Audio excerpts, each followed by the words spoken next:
नमस्कार। आज हम बात करने वाले हैं कहानियों की ताकत के बारे में। और इसे समझने के लिए हमारे पास हैं दो बिल्कुल अलग मॉडर्न इंडियन कहानियां। एक कहानी जो हमें आसमान छूने की हिम्मत देती है, तो दूसरी हमें अंधेरे में छिपे खतरों से आगाह करती है। तो चलिए इसी सवाल से शुरू करते हैं कि आखिर एक कहानी कर क्या सकती है। क्या ये सिर्फ वक्त गुजारने का एक तरीका है, या फिर कहानियों में इतनी ताकत होती है कि वो दुनिया को देखने का हमारा नजरिया ही बदल दें। आज हम यही देखेंगे कि कैसे एक कहानी प्रेरणा बन जाती है और दूसरी एक चेतावनी। असल में देखें तो ज्यादातर कहानियां ना इन्हीं दो मकसदों को पूरा करती हैं। एक तरफ वो होती हैं जो हमें एक बेहतर कल बनाने के लिए इंस्पायर करती हैं, एक रास्ता दिखाती हैं, और दूसरी तरफ वो जो हमें बीते हुए कल के खतरों से सावधान करती हैं, ताकि हम वो गलतियां ना दोहराएं जिन्हें भूलना खतरनाक हो सकता हो। तो चलिए अपनी पहली कहानी की दुनिया में चलते हैं। ये कहानी है उम्मीद की, मेहनत की और कुछ कर गुजरने की। इसका नाम है रघु, मिट्टी से सोना। ये हमें ले जाएगी मध्य प्रदेश के एक छोटे से गांव में। तो ये कहानी है रघु की। वो मझगवां गांव के एक बहुत ही गरीब बघेल परिवार में पला बढ़ा। सोचिए, पिता के पास सिर्फ 2 बीघा जमीन थी जिससे घर का गुजारा मुश्किल से होता था, और माँ को दूसरों के घरों में काम करना पड़ता था।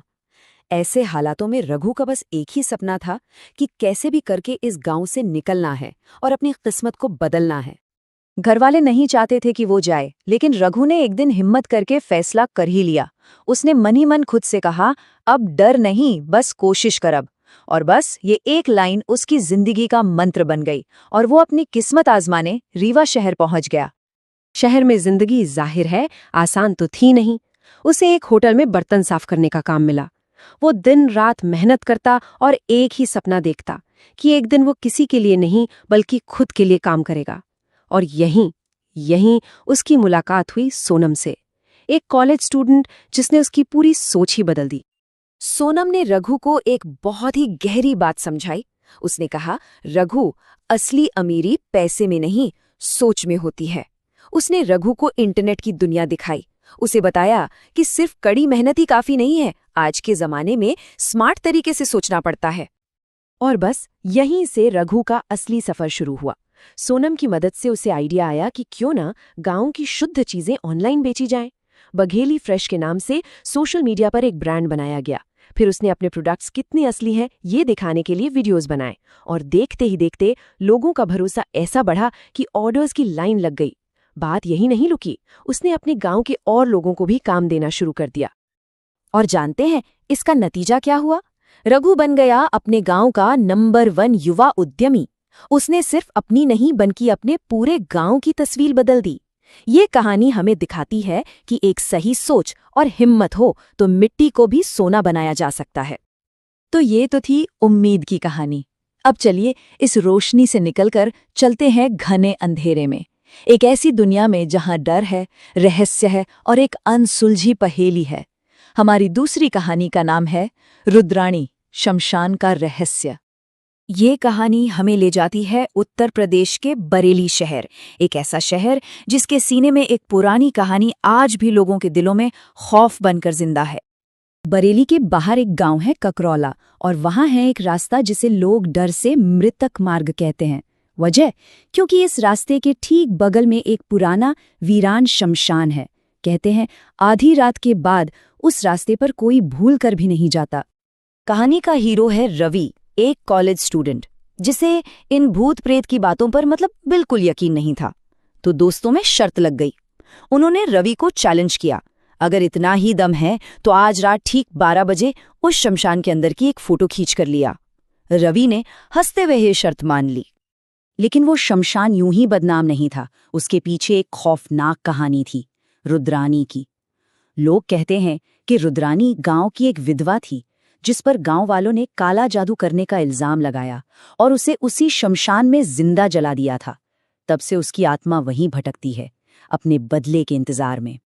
रवि जब बाइक से उस शमशान के पास पहुंचा तो सन्नाटे में उसे किसी औरत के सिसकने की आवाज सुनाई दी, और फिर एक धीमी सी डरावनी आवाज ने पूछा, क्यों आए हो? मेरी नींद क्यों तोड़ी? रवि ने जैसे ही पलट कर देखा, उसके तो रोंगटे खड़े हो गए। सामने सफेद साड़ी में लिपटी एक औरत खड़ी थी, बाल जमीन को छू रहे थे, चेहरा आधा जला हुआ था और आंखें खून की तरह लाल थी। अगली सुबह सब कुछ शांत था। सड़क के किनारे सिर्फ रवि की बाइक खड़ी थी। रवि गायब था। उसके फोन में आखिरी चीज जो मिली वो थी एक फोटो, शमशान के बीचों बीच खड़ी उसी औरत की एक धुंधली तस्वीर जो सीधे कैमरे में देख रही थी। आज भी वहां के लोग कहते हैं कि उस मृतक मार्ग पर रात को एक फुसफुसाहट सुनाई देती है, मत आओ, मेरा श्राप अभी भी जिंदा है। और जो भी उस आवाज को सुनता है वो फिर कभी वापस नहीं लौटता। तो ये थी हमारी दो कहानियां, दो बिल्कुल अलग दुनियाएं।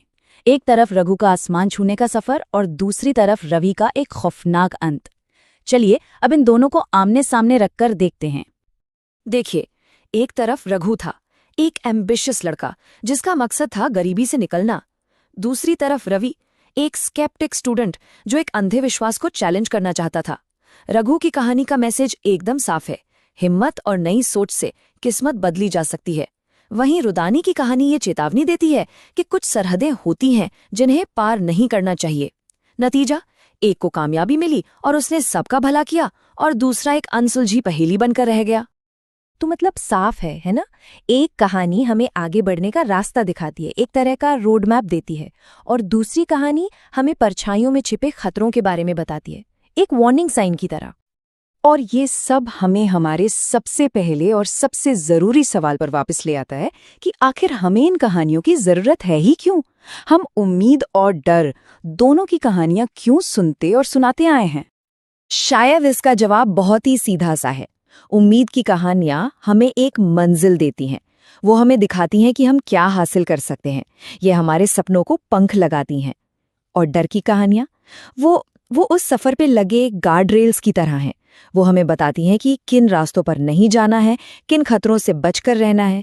एक हमें आगे धकेलती है तो दूसरी हमें गिरने से बचाती है।